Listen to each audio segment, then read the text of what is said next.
Bulletin میں سب سے پہلے آپ کو بتائیں کہ وزیر اطلاعات فواد چودھری کے مطابق وزیر اعظم نے کہا ہے کہ وہ اور جنرل باجوہ ہر معاملہ بیٹھ کر طے کرتے ہیں۔ ڈی جی آئی ایس آئی کے معاملے پر بھی یہی طریقہ اختیار کیا گیا۔ D G I S I کی تقرری کے معاملات مکمل طور پر طے پا چکے۔ D G I S I کی تقرری جلد کر دی جائے گی، فیصلہ اعتماد کی فضا میں ہوگا۔ پارلیمانی پارٹی اجلاس کے بعد وزیر داخلہ شیخ رشید نے صحافیوں کو بتایا کہ نئی تعیناتی کے لیے وزیر اعظم نے انٹرویو کی کوئی بات نہیں کی۔ وزیر اعظم سیاسی طور پر سوچ رہے تھے، فوج کا اپنا طریقہ کار ہے۔ موجودہ حالات ہیں ان کے بارے میں کہا کہ سب چیز سیٹل ہے، ہمارے بہت اچھے تعلقات ہیں، ہمارے اور آرمی کی بہت اچھی انڈرسٹینڈنگ ہے، ہم پولیٹیکلی سوچتے ہیں اور ان کا ایک اپنا طریقہ کار ہے، لیکن میوچلی ساری چیزیں سیٹل۔ تو کس کو اپوائنٹ کیا انہوں نے پرائم منسٹر نے؟ کوئی سمری آ گئی ہے؟ ابھی میرا مطلب ہے یہ پرائم منسٹر وہ جا رہے ہیں، کوئی انٹرویو کی بات نہیں انہوں نے کی۔ جی بیٹے پہلے کبھی بھی نہیں بنا، کیوں بنا؟ بیٹے دیکھیں یہ مسئلے ہوتے ہیں، پرائم منسٹر ایک پولیٹیکل سطح پہ سوچ رہے تھے، ان کے خیال میں کچھ پولیٹیکل ان کے ویوز تھے، جب دوسری طرف بھی ایک پرنسپل ان کے مسئلے تھے کہ آرمی کا طریقہ کار کیا۔ لاسٹلی ہو جائے گا and he said everything is settled and we have a very good relation in which. D G I S I کی تقرری سے متعلق سوالات وزیر خارجہ شاہ محمود قریشی نے براہ راست ان کا جواب نہیں دیا۔ اتنا تبصرہ ضرور کیا کہ اپوزیشن کی کچھ حسرتیں ایسی ہوتی ہیں جو حسرتیں ہی رہتی ہیں۔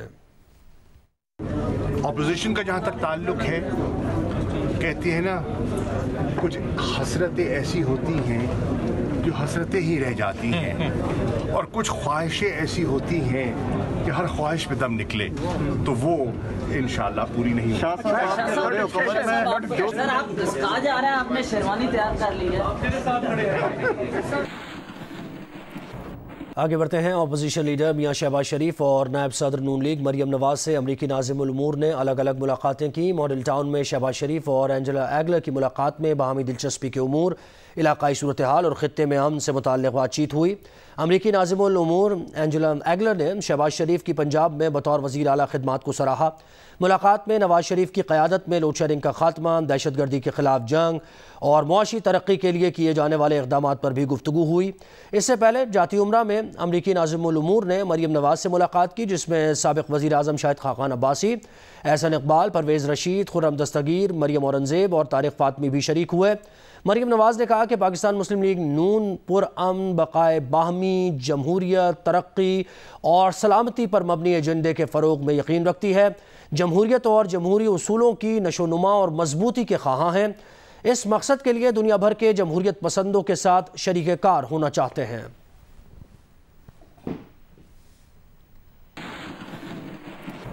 حکومت نے جن اشیاء پر ٹیکس چھوٹ دے رکھی ہے ان پر بھی 17% سیلز ٹیکس لگایا جائے۔ آئی ایم ایف نے قرض پروگرام بحال کرنے کے لیے پاکستان کے سامنے نئی شرط رکھ دی۔ موبائل فونز پر بھی سیلز ٹیکس کی شرح 17% تک کیے جانے کا امکان۔ ذرائع کے مطابق آئی ایم ایف کی ڈیمانڈ پر حکومت نے 330 ارب روپے کا سیلز ٹیکس استثنا ختم کرنے کی تیاری کر لی۔ سیلز ٹیکس پر یہ چھوٹ ختم کرنے کے لیے صدارتی آرڈیننس لایا جائے گا۔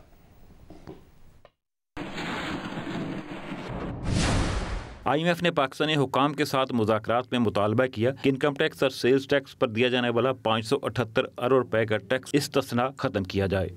جیو نیوز کو ملنے والی معلومات کے مطابق پاکستان نے سیلز ٹیکس کی مد میں دیا جانے والا 330 ارب روپے کا استثنا ختم کرنے پر رضامندی ظاہر کی۔ ایف بی آر ذرائع کے مطابق رواں مالی سال کے بجٹ میں دیے گا ٹیکس استثنا صدارتی آرڈیننس کے ذریعے ختم کرنے کی تیاری کی جا رہی ہے۔ سیلز ٹیکس استثنا والی اشیاء پر 0 ریٹڈ کی جگہ 17% سیلز ٹیکس عائد کیا جائے گا، جبکہ برآمدی شعبے پر سیلز ٹیکس کی شرح 0 ہی رہے گی۔ کھانے پینے کی اشیاء اور ادویات پر سیلز ٹیکس کی شرح میں کوئی تبدیلی نہیں کی جائے گی۔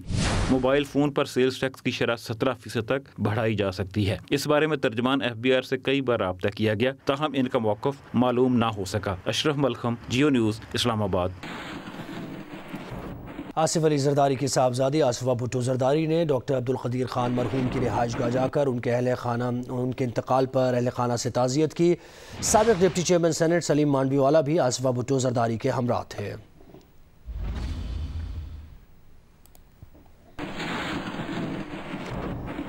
لاہور ہائی کورٹ کی کاپی برانچ میں توڑ پھوڑ کرنے والے وکیل ماجد جہانگیر کی ضمانت کی درخواست انسداد دہشت گردی عدالت نے مسترد کر دی۔ ملزم وکیل کے خلاف assistant registrar copy branch Shabbir Ahmed کی مدعیت میں مقدمہ درج ہے۔ سپریم کورٹ میں ڈی ایچ اے لاہور کی نئی سائٹ پر ڈیولپمنٹ کے لیے اجازت کے کیس کی سماعت ہوئی۔ عدالت نے ڈی ایچ اے کو ڈیولپمنٹ پلان راوی اربن اتھارٹی کو دینے اور روڈا کو لاہور کا ماسٹر پلان فراہم کرنے کا حکم دیتے ہوئے ایڈن گارڈن پروجیکٹ متاثرین کو ڈی ایچ اے میں پلاٹ دینے یا رقم واپسی کے لیے وقت دے دیا۔ سپریم کورٹ میں متاثرین کے وکیل نے بتایا کہ ایڈن گارڈن متاثرین کو ڈی ایچ اے میں جہاں پلاٹ دیے جا رہے ہیں وہ جگہ شہر سے بہت دور ہے۔ جسٹس اعجاز الحسن نے کہا 1000 سے زائد متاثرین ہیں، سب کی رائے لے کر عدالت کو آگاہ کریں کہ اس کی سماعت 1 ماہ تک ملتوی کر دی گئی۔ پاکستان کرکٹ بورڈ نے ناردرن کرکٹ ایسوسی ایشن کے کرکٹر ذیشان ملک کو P C B anti corruption code کے تحت عارضی طور پر معطل کر دیا ہے۔ تحقیقات مکمل ہونے تک ذیشان ملک کرکٹ کی کسی سرگرمی میں حصہ نہیں لے سکیں گے۔ پی سی بی اعلامیہ کے مطابق پاکستان کرکٹ بورڈ نے آج ناردرن کرکٹ ایسوسی ایشن کے ذیشان ملک کو P C B anti corruption code کے آرٹیکل 4.7.1 کے تحت عارضی طور پر معطل کر دیا ہے۔ وہ P C B anti corruption unit کی تحقیقات مکمل ہونے تک کسی قسم کی کرکٹ سرگرمی میں حصہ نہیں لے سکتے۔ آرٹیکل میں بتایا گیا ہے کہ اگر P C B anti corruption code کے تحت کسی شریک پر جرم عائد کرنے کا فیصلہ کرتا ہے یا پی سی بی سمجھتا ہے کہ شرکا سے متعلقہ دیگر حالات غیر معمولی ہیں تو یہ اس کا ثوابدیدی اختیار ہوگا، یا جہاں پی سی بی سمجھتا ہے کہ کھیل کی سالمیت کو دوسری صورت میں سنجیدگی سے نقصان پہنچایا جا سکتا ہے۔ ذرائع کا کہنا ہے کہ ذیشان ملک کو مشکوک افراد کی جانب سے رابطے پر بروقت رپورٹ نہ کرنے کی وجہ سے معطل کیا گیا ہے۔ اب پی سی بی اس حوالے سے ان کا انٹرویو کرے گا اور بیان ریکارڈ کرنے کے بعد انہیں چارج کیا جائے گا اور پھر اینٹی کرپشن کوڈ کے تحت تحقیقات کا آغاز ہوگا۔ T20 ورلڈ کپ کی تیاریوں کے سلسلے میں پاکستان کرکٹ ٹیم کے کھلاڑی آج لاہور میں آخری ٹریننگ سیشن میں شریک ہیں۔ کھلاڑی کل میگا ایونٹ میں حصہ لینے کے لیے یو اے ای جائیں گے۔ کرکٹرز کی پریکٹس کیسی جاری ہے اس سلسلے میں بات کریں گے۔ ہم نے رابطہ کیا ہے نمائندہ جیو نیوز سہیل عمران سے۔ سہیل کہیے گا کھلاڑیوں کے آخری ٹریننگ سیشن کا احوال کیا ہے، شیڈیول کیا ہے، ایونٹ کے لیے ان کی تیاری کیسی ہے؟ جی آج آخری روز جو تھا پاکستان ٹیم کا یو اے روانگی سے پہلے سینیریو میچ رکھا گیا تھا قذافی اسٹیڈیم، لیکن آج دوپہر میں اس شیڈیول میں تبدیلی کی گئی اور نیکسٹ سیشن رکھا گیا تھا۔ 1.5 گھنٹے سے کھلاڑی یہاں پر قذافی سے ٹریننگ میں مصروف ہیں۔ معمول کے مطابق پہلے انہوں نے فزیکل ایکسرسائز کی اور اس کے بعد نیٹ پر اس وقت بالنگ اور بیٹنگ کی مشقیں جاری ہیں۔ اسکوئر کے اوپر 2 پچز بنائی گئی ہیں، ایک اسپنرز کے لیے مخصوص ہے جبکہ دوسری فاسٹ بالرز کے لیے، اور باری باری دونوں پچز پر بیٹسمین اب اپنی ٹریننگ کر رہے ہیں، جبکہ سائڈ کی پچز کے اوپر تھرو ڈاؤن جاری ہے۔ اس طرح تمام پلیئرز جو اس وقت ہیں پاکستان اسکواڈ کے 15 رکنی اسکواڈ اور 3 ٹریول ریزروز، وہ اپنی ٹریننگ میں مصروف ہیں۔ رکن شکل میں فیلڈنگ کی ڈرلز جو ہیں وہ بھی جاری ہیں اور خاصا فوکس ہم لوگ دیکھ رہے ہیں یہاں پر قذافی اسٹیڈیم میں کہ فیلڈنگ پر کیا جا رہا ہے۔ 3 گھنٹے ٹریننگ سیشن جاری رہے گا۔ بھرپور طریقے سے کھلاڑی تیار ہیں ورلڈ کپ میں شرکت۔ بہت شکریہ سہیل عمران، اپنی ڈیٹیلز دی۔ جمعیت علماء اسلام فے کے تحت مفتی محمود کانفرنس پشاور میں جاری ہے۔ قائدین کا خطاب بھی جاری ہے۔ کانفرنس سے مولانا فضل الرحمان بھی خطاب کریں گے۔ مفتی محمود کانفرنس اس وقت جاری ہے، مولانا فضل الرحمان خطاب کریں گے۔ آپ یہ مناظر دیکھ رہے ہیں، جے یو آئی فے کے قائدین اس وقت خطاب کر رہے ہیں۔ مولانا فضل الرحمان بھی اس کانفرنس سے خطاب کریں گے۔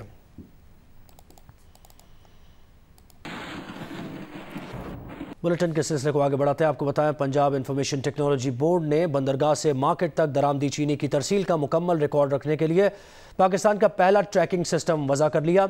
ترجمان پی آئی ٹی بی کے مطابق محکمہ خوراک پنجاب کے لیے ٹریکنگ سسٹم بنایا گیا ہے۔ سسٹم پر بندرگاہ سے مارکیٹ تک چینی کی ترسیل اور فروخت کا ریکارڈ رکھا جائے گا۔ تمام ڈپٹی کمشنرز کو شوگر ٹریکنگ سسٹم کے ڈیش بورڈ تک رسائی دی جائے گی۔ ترجمان کے مطابق سسٹم کے ذریعے چینی کی اضلاع اور ڈیلرز کو ترسیل اور سٹاک کی موجودگی کا پتہ چل سکے گا۔